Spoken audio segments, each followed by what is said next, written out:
A lawyer yanks Joker by the collar in front of everyone, and the whole room changes in an instant. The courtroom was packed, reporters whispering, police tightening their grips, and the judge trying to pretend he wasn't terrified. Everyone expected chaos the moment Joker walked in, but no one expected this.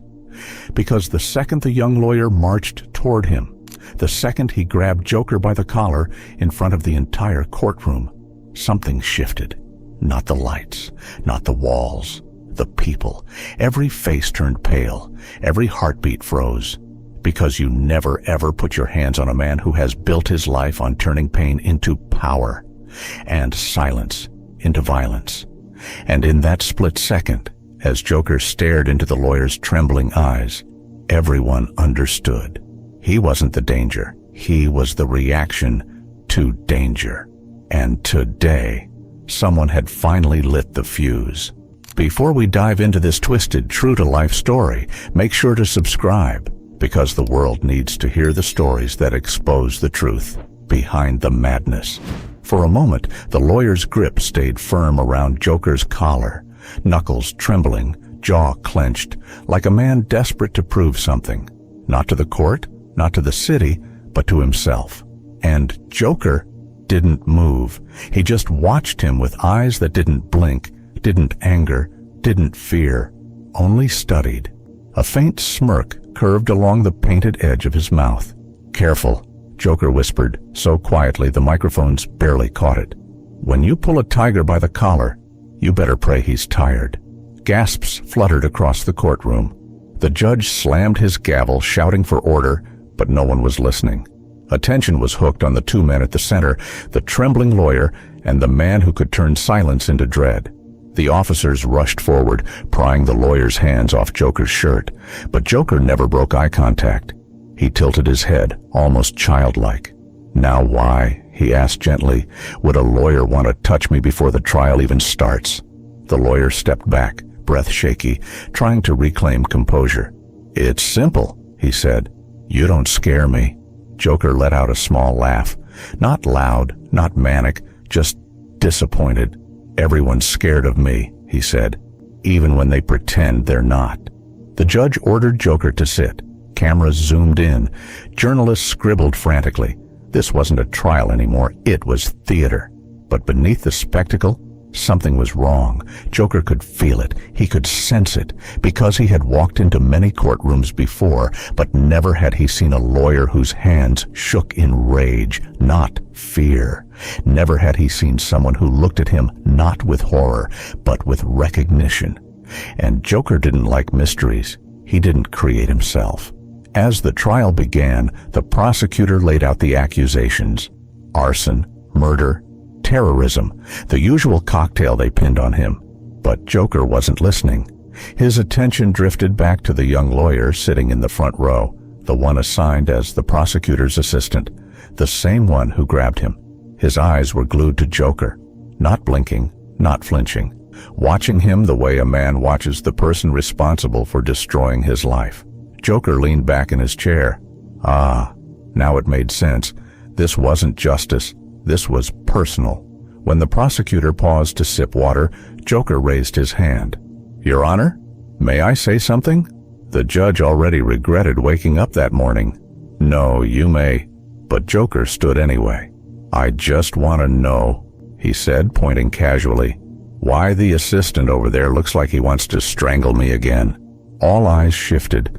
The young lawyer stiffened, his jaw tightened. The judge sighed. "Mr. Hale, is there something you need to disclose to the court?" Silence. The lawyer rose slowly. "My brother," he said, voice tight, "died in the fire Joker started last year." A murmur ripped through the room. Reporters leaned forward. Joker blinked, curious. "Ah," Joker said softly, "now we're getting somewhere." The lawyer's voice cracked with anger. "He was only 16. You burned the whole building down." Joker leaned forward, eyes narrowing, expression suddenly colder. "Is that what they told you?" The room froze. The prosecutor whispered, "Don't respond, sit down." But the lawyer couldn't. Joker tapped the table lightly. "If you're going to hate me," he continued, "at least hate me for something I actually did." The gavel slammed. "Enough, Mr. Joker," but Joker's attention never left the lawyer. "You want the truth?" Joker murmured. "Your brother wasn't supposed to be there. The building was. He wasn't." That single sentence hit the lawyer harder than any punch, because Joker wasn't denying he burned the place. He was denying the motive. Suddenly the lawyer didn't look furious. He looked confused. "Sit down," the prosecutor hissed again, but the young man didn't. "Why?" he whispered, voice trembling.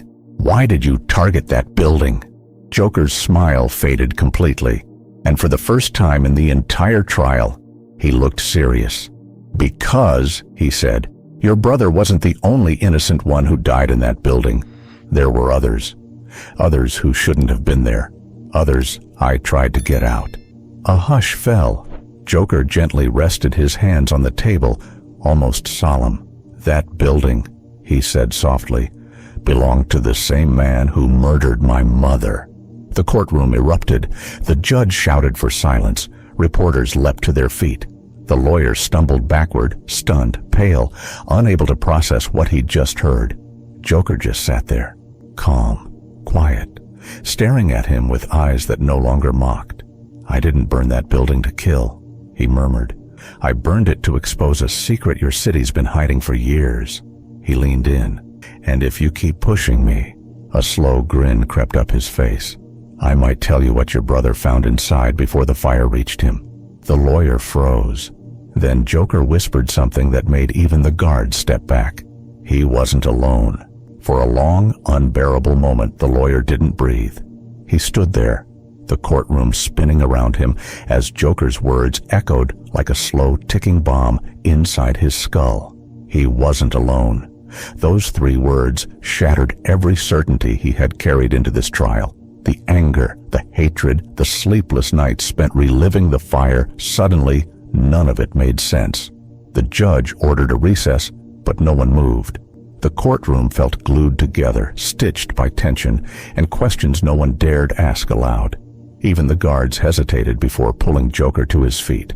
As they escorted him out, Joker glanced sideways at the lawyer. Not smiling, not mocking, just waiting. And that expression terrified the young man more than any grin Joker had ever worn. The hallway outside the courtroom buzzed with chaos. Reporters swarmed, cameras flashed, microphones shoved forward, but the lawyer didn't hear any of it. His pulse drowned everything out. Your brother wasn't supposed to be there. He wasn't alone. The prosecutor grabbed his arm, pulling him aside. "Daniel, you need to stay focused. That man is manipulating you." But the lawyer shook his head. "No." He said it like he meant it, like he knew something I didn't.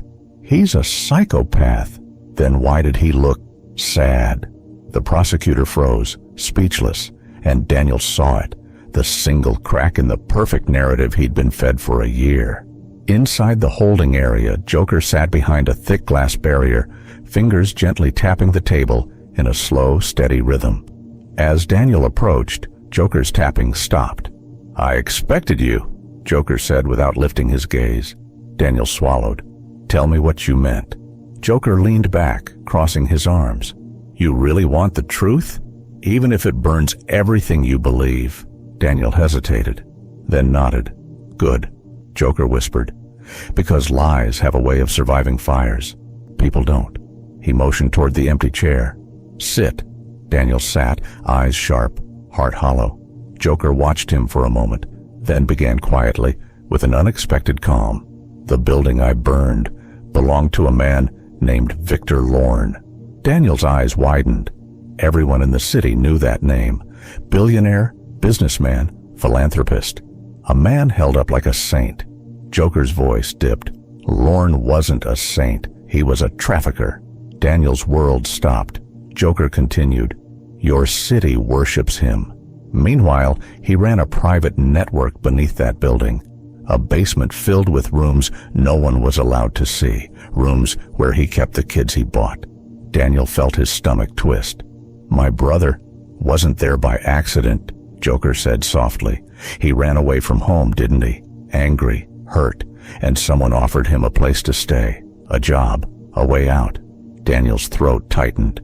He remembered the missing posters, the sleepless nights, the hope that twisted into grief. He wasn't supposed to be taken, Joker said, but that's what Lorne did. He preyed on boys who slipped through cracks. Daniel's hand shook. How do you know all this? Joker leaned forward slowly. Because my mother was one of his first victims. Silence collapsed between them. Joker didn't blink, didn't tremble. My mother worked at one of Lorne's factories. When she discovered what he was doing, he made her disappear. Police never investigated. Reporters never questioned. The city didn't want its golden icon to have blood on his fingers. Daniel felt the world blur. And you killed him, he whispered. Joker shook his head. No, I exposed him. The fire was never meant to kill anyone. It was a warning, a message that would reveal the basement, the files, the evidence. I made sure the building was empty before I lit the match. Daniel stared at him, breath uneven. Then why did... Joker's eyes darkened. Because someone locked your brother back inside. Daniel's blood ran cold. What? What did he find? Joker's voice dropped to a whisper. He found proof, names, transactions, recordings, enough to bring down half the city's kings. Joker tapped a finger on the table. And that's why someone killed him, Daniel. It wasn't the fire, it was the truth he carried. Daniel felt tears sting his eyes, but he blinked them away. No, you're lying. You have to be lying. Joker tilted his head slowly. If I were lying, why would Lorne's men try to kill me 3 months before the fire? Why would the city rush to arrest me but hide every detail about your brother's body? Daniel froze. Hide. Details? The autopsy report, the sealed photographs, the missing surveillance footage, pieces snapped into place like bones breaking. Joker whispered, "You want revenge. Good, so do I. But you're aiming at the wrong man." Daniel trembled. Then who? Joker smiled, not wide, not manic, just enough to show pain behind it. The man who grabbed your brother, the man who ordered the cover-up, the man who locked that door, he paused, is sitting in the prosecutor's office. Daniel felt the floor vanish beneath him. His own mentor, his own boss, the man he trusted most. Joker stood as the guards opened the door to take him back. He leaned close, voice low and razor soft. You pulled me by the collar today. A small smirk. Now let me return the favor.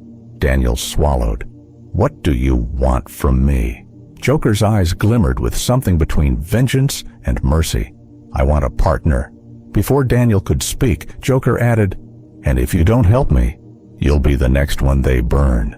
And that was the moment the city's most dangerous criminal and its most broken lawyer stood on the same side of the truth for the very first time.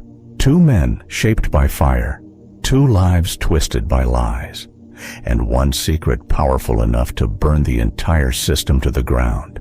If you want to see how far Joker goes and how much Daniel is willing to lose, make sure you're subscribed, because the next part of their story, it doesn't expose corruption, it destroys it.